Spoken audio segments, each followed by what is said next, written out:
믿음으로 성취되는 은혜의 약속이라는 말씀의 제목으로 함께 은혜를 나누려 합니다.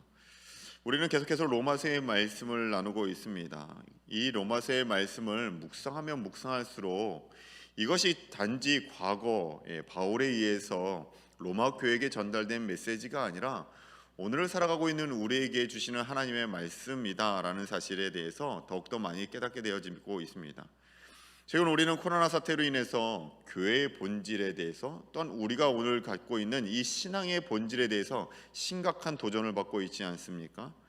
그동안 우리는 얼마나 교회 건물에 의존하며 신앙생활을 하고 있었는지를 우리는 처절히 우리의 모습을 통해서 깨닫게 되고 있습니다.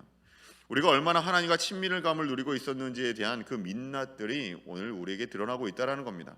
개인적으로 신앙생활하고 우리의 가정 가운데 신앙생활을 하면서 신앙의 믿음의 공동체가 없이 우리가 신앙생활을 할 때 우리가 정말 하나님과 어떠한 관계 속에서 우리가 신앙생활을 하고 있었는지, 정말 우리가 하나님과의 교제보다는 사람과의 교제에 더 많은 의식과 더 많은 에너지를 쏟으면서 우리가 신앙생활을 하고 있었던 것은 아니었는지에 대한 우리의 신앙의 도전, 우리의 신앙의 본질에 대한 도전이 바로 이 코로나 사태 가운데 우리에게 다가오고 있다는 겁니다. 제가 생각하기에는 온라인으로 드리는 예배도요, 처음에는 그것 자체가 너무나 감격스러웠을 것이라고 생각되어집니다. 우리가 예배를 드리지 못하고 각 가정에서 우리가 예배를 드리게 되어질 때 정말 온라인으로 예배를 드리는 것 그 자체가 우리에게 감동이고 감격이었을 거라고 생각을 해요. 이것이 마치 온라인 목회로 우리를 인도하시는 하나님의 방법인가, 하나님의 손길인가에 대해서 생각할 때도 있었습니다. 그런데 처음 몇 주는 온라인 예배를 드려도 정장을 입고 정자세에서, 바른 자세에서 마치 교회에서 예배를 드리는 것 같은 그 모습으로 우리가 온라인 예배를 대하고 예배를 드리지 않았습니까? 그런데 그것이 벌써 이제 4개월이 넘어가게 되었어요. 그러다 보니 점점 우리들 가운데 예배를 드림에도 편안한 옷으로 예배를 드리게 되고, 이제는 예배를 드리는 그 자세 자체도 많이 달라졌지 않았을까라는 생각을 합니다.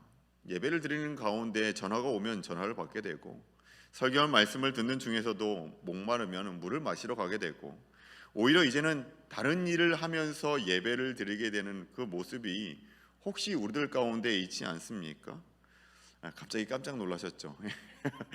이게 모두 우리의 이야기고 우리의 신앙의 도전입니다. 우리가 신앙의 본질을 어디서 찾고 있는가에 대한 도전이라는 거예요. 그런데 이러한 때에 우리에게 로마서 이 말씀을 새벽마다 주신다라는 그 사실은요, 우리 믿음의 사람들에게 있어서 이 시기를 무사히 건너가게 하시려는 하나님의 의도가 담겨 있다라고 생각합니다. 하나님의 메시지가 담겨 있다라고 생각해요.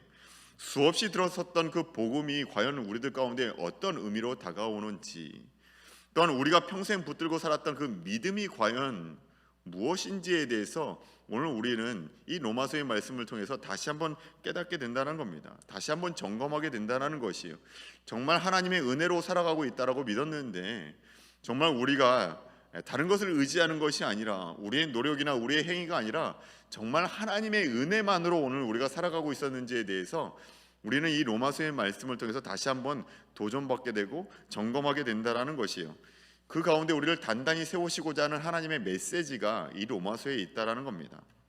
바라기는 오늘 말씀을 통해서 우리가 지금껏 무엇을 의지하고 살아가고 있었는지, 우리가 진짜 붙들고 살아가야 하는 것이 무엇인지를, 우리의 믿음을 하나님의 말씀과 주어진 상황 가운데 다시 한번 점검할 수 있는 시간 되길 주님의 이름으로 축원합니다.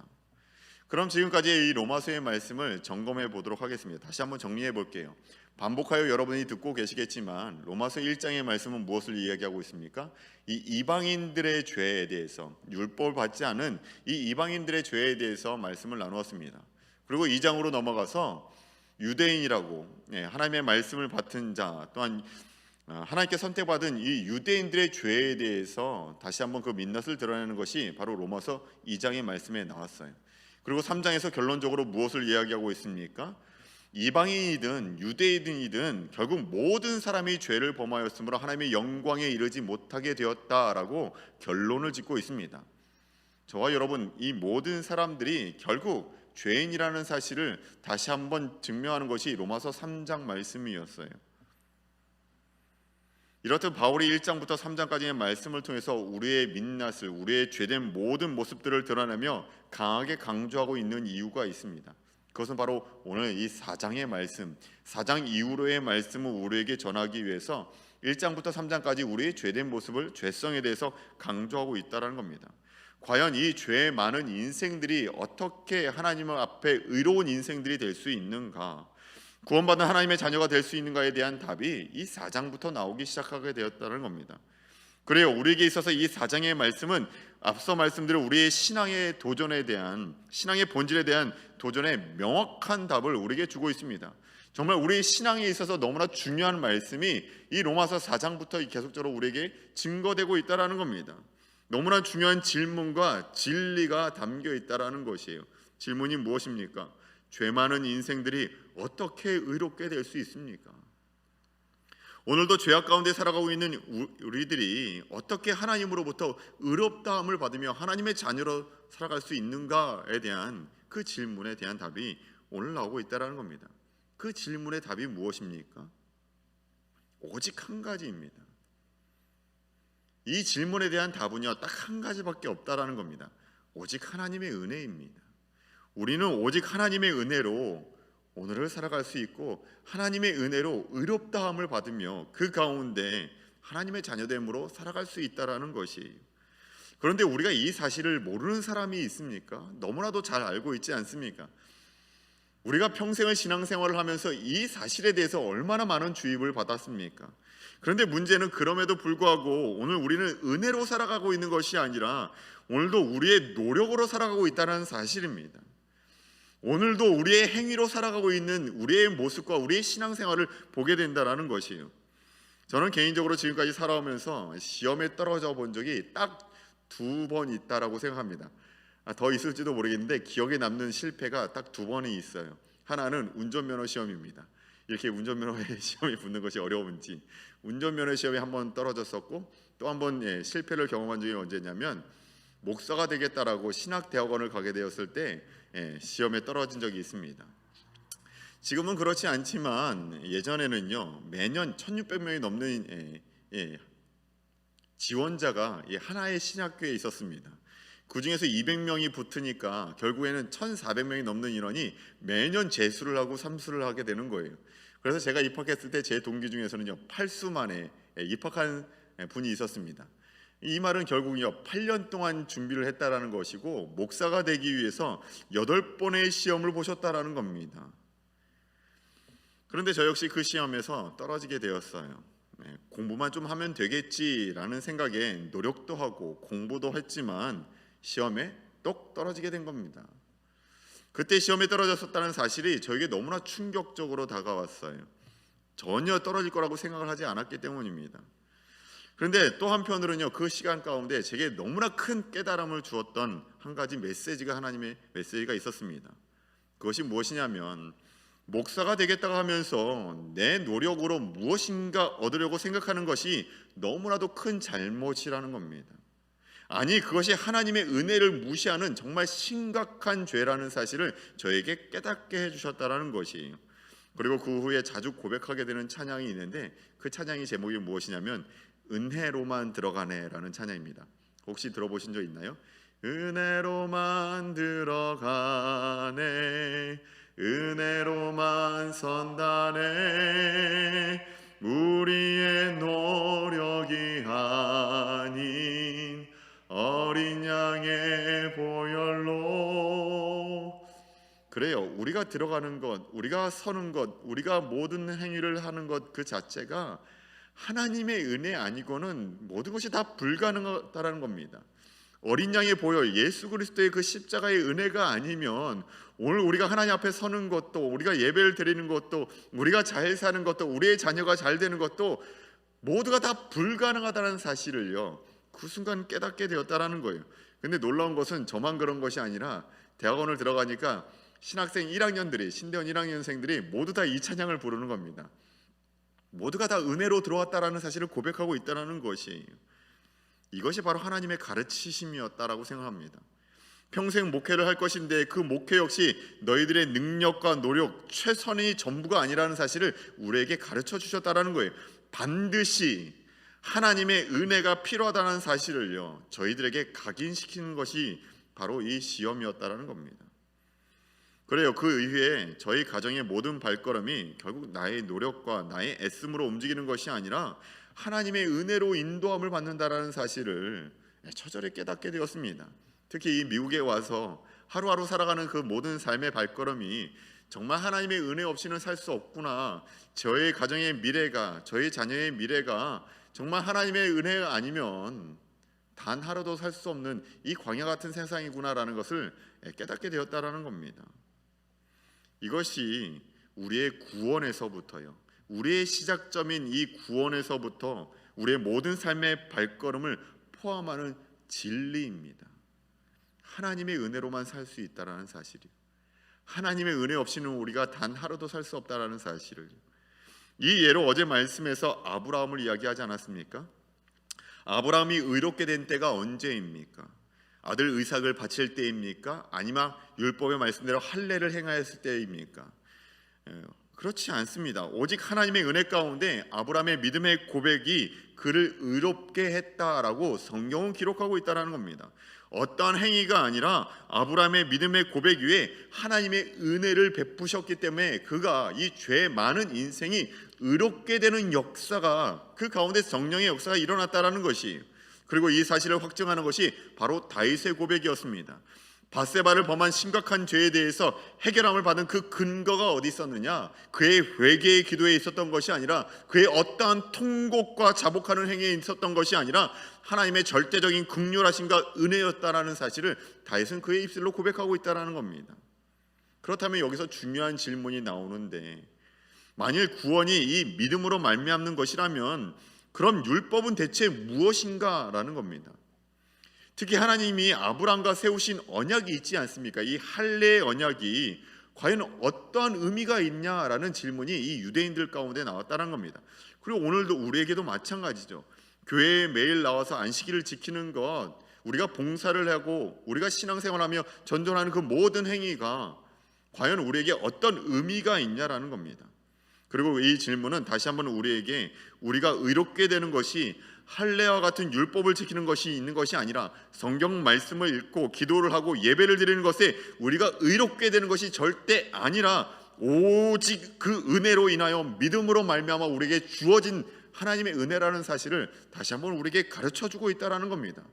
여러분의 신앙의 본질은 절대 기도에, 또한 전도에, 우리의 말씀 읽기에, 이 예배에 있지 않다라는 거예요. 하나님의 은혜에 있다라는 겁니다. 9절과 10절 말씀을 우리 한번 읽어보도록 하겠습니다. 9절과 10절입니다. 시작. 그런즉 이 복이 할례자에게냐 혹은 무할례자에게도냐? 무릇 우리가 말하기를 아브라함에게는 그 믿음이 의로 여겨졌다 하노라. 그런즉 그것이 어떻게 여겨졌느냐? 할례시냐 무할례시냐? 할례시가 아니요 무할례시니라. 아멘. 지금 뭐라고 얘기하고 있습니까? 아브라함은 유대인이 말하는 것처럼 분명히 할례를 받았습니다. 이것이 그로하여금 구원에 이르게 하였다거나 축복을 받게 했다라고 성경은 절대 기록하고 있지 않아요. 또한 의롭다 하심을 받은 것이 오히려 할례를 받기 14년 전에 무할례 시에 의롭게 함을 받았다라고 이야기를 하고 있는 겁니다. 그래요. 할례는 이스라엘 백성들에게 있어서 언약의 징표입니다. 하나님과의 관계의 징표예요. 또한 유대인의 자녀가 율법 체제의 일부가 되었다라는 그 증명하는 의식이 바로 이 할례였었습니다. 그러나 이 유대인의 조상으로서 이 아브라함이요, 오늘 계속적으로 이야기하고 있는 이 아브라함은 그가 구원을 받았을 때 할례를 받지 않은 이방인이었다라는 겁니다. 무할례 시에 그가 의롭게 함을 받았다라는 것이에요. 어떠한 행위로 그가 구원을 받은 것이 아니라 오직 믿음과 은혜로 구원받았다는 사실을 우리에게 강조하고 있습니다. 13절 말씀에 다시 한번 이 사실을 강조하고 있어요. 우리 13절 말씀도 함께 읽어보도록 하겠습니다. 시작.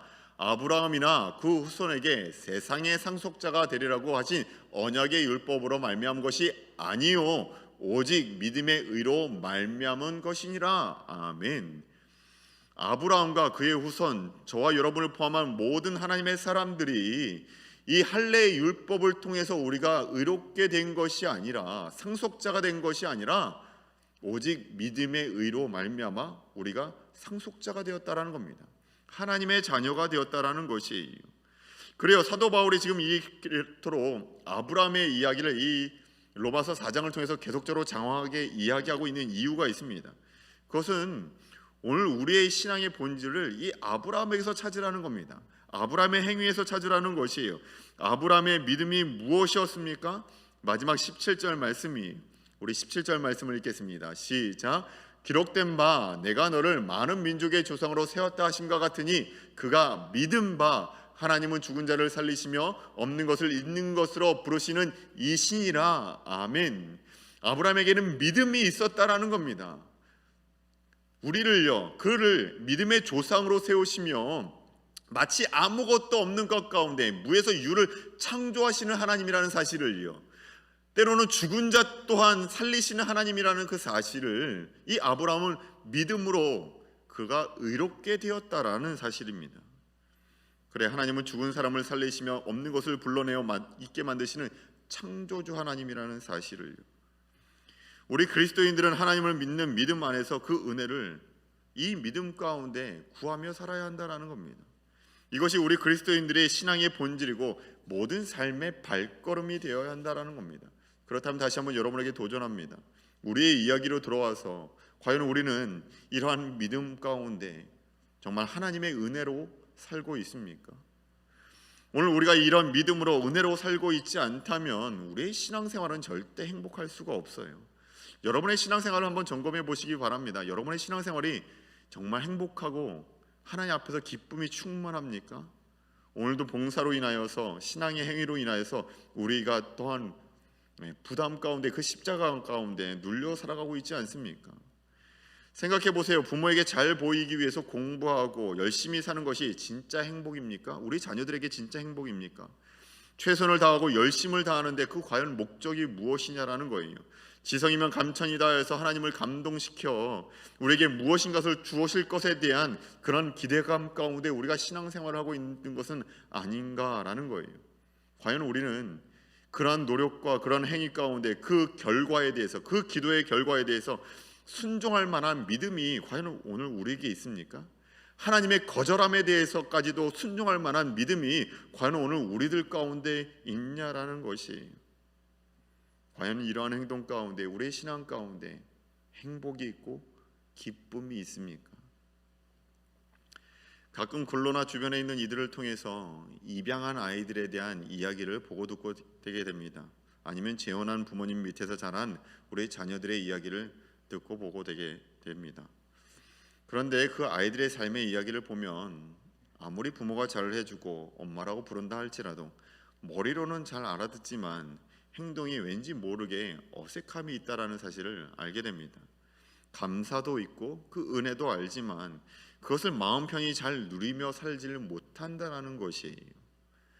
그런데 반대로요, 가끔 저희 아이들을 보면요, 너무나 심각하게 이것은 너무하다 싶을 때가 있어요. 최근 항상 예건이 이야기만 해서 쌍둥이 중에 막내 예성이에 대한 이야기를 좀 해달라고 건의를 하시는 분들이 있어서 예성이 이야기를 한번 해보도록 하겠습니다. 저희 막내 예성이에게는 정말 큰 강점이 있는데, 저희 아이 셋 중에서 가장 큰 강점을 가지고 있는 것이 있는데, 그것이 무엇이냐면 엄마에게 혼나고 야단을 맞으면서도요, 정말 시간이 조금만 지나면 언제 혼났다는 듯이 달려와서 저희에게 안기고 허거하며 얼굴을 비벼댑니다. 그리고서 자신의 요구를 강하게 어필을 하는 거죠. 게임을 시켜달라고, 나가서 놀게 해달라고 이야기를 하는 것이에요. 정말 짧은 시간입니다. 여러분이 상상할 수 없을 정도의 그 짧은 시간이 걸려요. 혼나는 것과 요구하는 시간이 거의 동시에 이루어지더라는 겁니다. 한편 그런 생각이 들 때도 있어요. 야, 너도 낯짝이 있으면 이렇게 할 수는 없지 않는가. 그렇게 잘못해서 혼났으면 좀 반성하는 시간이 있는 다음에 이렇게 다가와야 하는 것은 아닌가라는 생각이 들 때도 있지만, 그새 마음이 풀리는 부모의 모습이 보이게 됩니다. 그런데 저희 아이가 그렇게 행동하는 이유가 있다라는 거죠. 그 이유가 무엇일까요? 다른 것이 아닙니다. 틀림없이 부모가 사랑해 줄 것이다라는 그 말을 들어줄 것이라는 그 믿음이 그 아이에게 있다라는 거예요. 이것이 입양한 아이와 실제 자녀의 차이입니다. 믿음의 차이고 그 가운데의 관계의 차이라는 것이 믿음 때문이라는 겁니다. 그런데 부모에 대한 이러한 믿음이 어디서부터 오는가? 앞서 말씀드렸듯이 관계에서 오는 거예요. 이 부모와 자식 간의 친밀감 가운데 다가오는 것입니다. 여러분에게는 이런 믿음, 주님과의 친밀함이 과연 있습니까?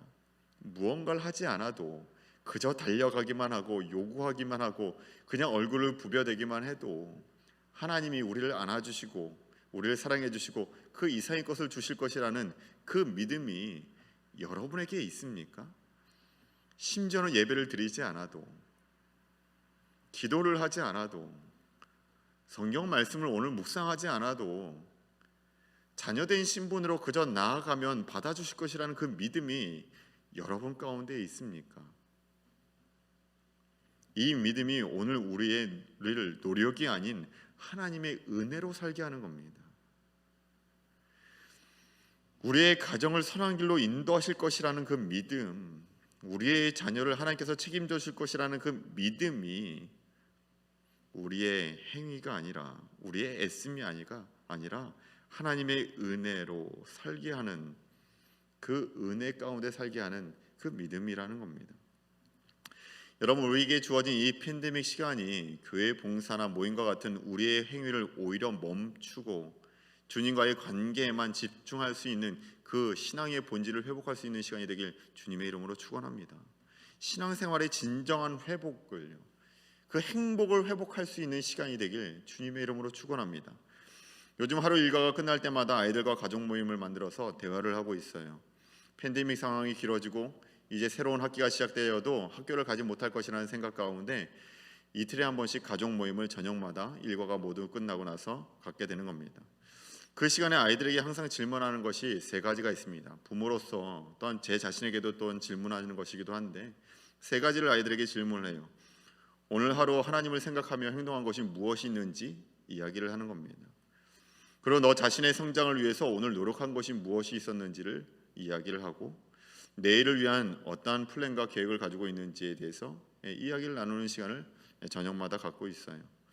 하루에 3번 하나님을 생각하는 시간을 갖도록 우리 아이들에게 도전을 하고 노력을 시키는 겁니다. 물론 처음부터 잘 되지는 않습니다. 관계라는 것이 훈련이 필요하고 시간을 투자함이 필요하고 하나님의 은혜가 필요하지 않습니까? 그렇다면 여러분에게 동일하게 질문합니다. 오늘 하루 하나님을 생각하고 행동한 것이 여러분에게는 무엇이 있습니까? 하루에 3번 이상 정말 하나님을 생각하고 행동하는 것들이 여러분들 가운데 계십니까? 누구에게 전화하여 위로의 메시지, 기도 한번 해줄 그런 마음이 하나님의 안에서 일어나고 있습니까? 주님을 생각하며 우리는 무엇을 오늘 결단하고 있습니까? 오늘 우리의 시간이 주님께 더욱더 가까이 나아가고 친밀감을 누릴 수 있는 그러한 시간 되시길 주님의 이름으로 축원합니다. 그로 인해서 우리의 노력과 우리의 열심으로 살아가는 것이 아니라 오직 하나님의 은혜로 살아가시는 저와 여러분이 되시길 주님의 이름으로 축원합니다. 우리 함께 기도하시겠습니다.